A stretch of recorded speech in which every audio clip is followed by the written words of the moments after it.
এখন কিছু লোক মার্কেট আছে না নাই বাবা, বুঝে আমরা পীর মানি না, ওলি মানি না।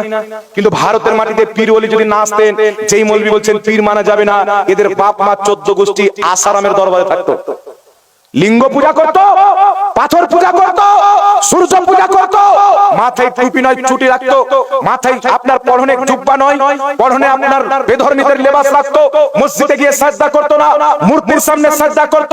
এটা তো আল্লাহর নেক বান্দা পীর মুর্শিদদের কারামত, তাদের মেহনতের ফল যে আল্লাহ পাক তাদের মাধ্যমে আমাদেরকে মূর্তি পূজারী হওয়া থেকে হিফাজত করে আল্লাহর পূজারী বানিয়েছে। তো তাদেরকে মানার দরকার আছে না নাই? এই জন্য হাদিসটি বুখারীর মধ্যে সহিহ হাদিস, রাসূল পাক বলেন ইন্নাল্লাহ তাআলা ক্বাল মান আদালি ওয়ালিয়ান ফাকাদ আযানতুহু বিল হারব। নিশ্চয় আল্লাহ পাক বলেছেন যেই ব্যক্তি আমার কোন পীর বা ওলি, হক্কানি পীরের কথা বলছে, কিন্তু চাপ্পাল চোর পীর বেরিয়েছে দেখবেন, এই যদি সুযোগ পায় তো মুরিদের চাপ্পাল পর্যন্ত চুরি করে নেবে। হক্কানি পীরের কথা বলছি, ডুপ্লিকেট পীরের সাথে আহলে সুন্নাত ওয়াল জামাতের কোনো সম্পর্ক আছে? কোনো সম্পর্ক নাই। যেই ব্যক্তি পীর দাবি করে মুরিদকে সাজদা করায়, ওই ব্যক্তি আমাদের সুন্নি জামাতের নয়।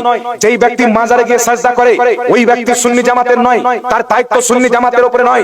মাজার জিয়ারত করা এটা সুন্নিদের পরিচয়, মাজার সাজদা করা এটা ভণ্ডদের পরিচয়।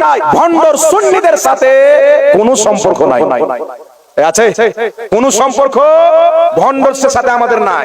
একটা কথা আর বলে দিই বাবা, বলে দেবো।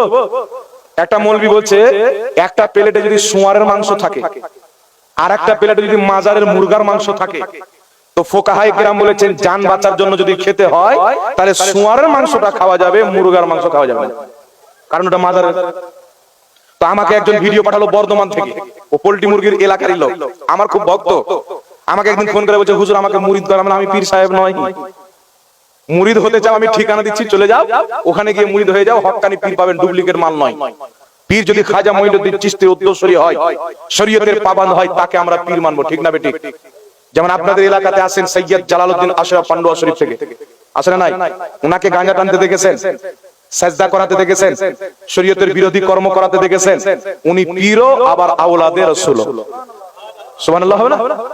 তো ইনাদের হন, ইনারা মুরিদের টাকা নিয়ে গিয়ে আপনার পান্ডুয়া মিশন খুলে রেখেছেন।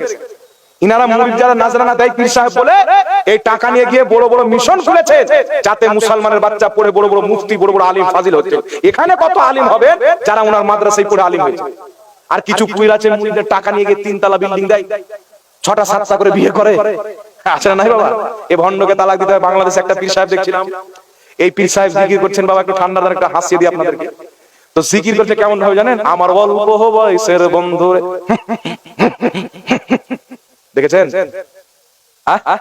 পাগড়া কামলানি, কুকুর কামড়ালে মানুষও পাগলা হয়ে যায় না, ওরকম পাগলার মতো। এটা জিকির না ফিকির? এটা জিকির না ভণ্ড মজুর বলেন? আর বাংলাদেশে স্টেজের অবস্থা আজীব। একজন আল্লাহ আল্লাহ বলে জিকির করছে, ওই দেওবন্দের স্টেজে মাইক ট্যাক সব নিয়ে গিয়ে পড়ে বাসে চলে নিচ্ছে। মনে হচ্ছে যেমন ক্রিকেটার যখন চাউকা ছাক্কা ব্যাটে বল লাগায়, প্লেয়ার দৌড়ে গিয়ে পড়ে বাঁচিয়ে নিল, ওইরকম একদম লাফিয়ে নিয়ে পড়ে গেল বক্তাকে। এইগুলো সব ভণ্ড বাবা, কথা বলছেন? এই ভণ্ড থেকে হিফাজতে থাকবেন, আহলে সুন্নাত ওয়াল জামাতের প্রতি আমাকে আপনাকে কায়েম থাকতে হবে। আল্লাহ বলছেন ইন্নাল্লাহ তাআলা ক্বাল মান আদালি ওয়ালিয়ান ফাকাদ আযানতুহু বিল হারব। আমার নবী বলছেন, নিশ্চয়ই আল্লাহ বলেছেন যেই ব্যক্তি আমার কোন হক্কানি ওলি পীর বান্দা থেকে দুশমনি রাখে, তাকে মানে না, আল্লাহ বলছেন ফাকাদ আযানতুহু বিল হারব, আমি আল্লাহ তার সাথে যুদ্ধ ঘোষণা করলাম। জোরে বলেন সুবহানাল্লাহ। আল্লাহর যুদ্ধ আমরা চাই না ভালোবাসা চাই? ওলিকে ভালোবাসলে আল্লাহর ভালোবাসা পাওয়া যাবে। ওলির সাথে দুশমনি রাখলে আল্লাহর সাথে যুদ্ধ লড়তে হবে। কেউ পারবেন? এইবার চলে আসেন বর্ধমানের পোল্ট্রি মুরগি গোপাল ভাঁড়।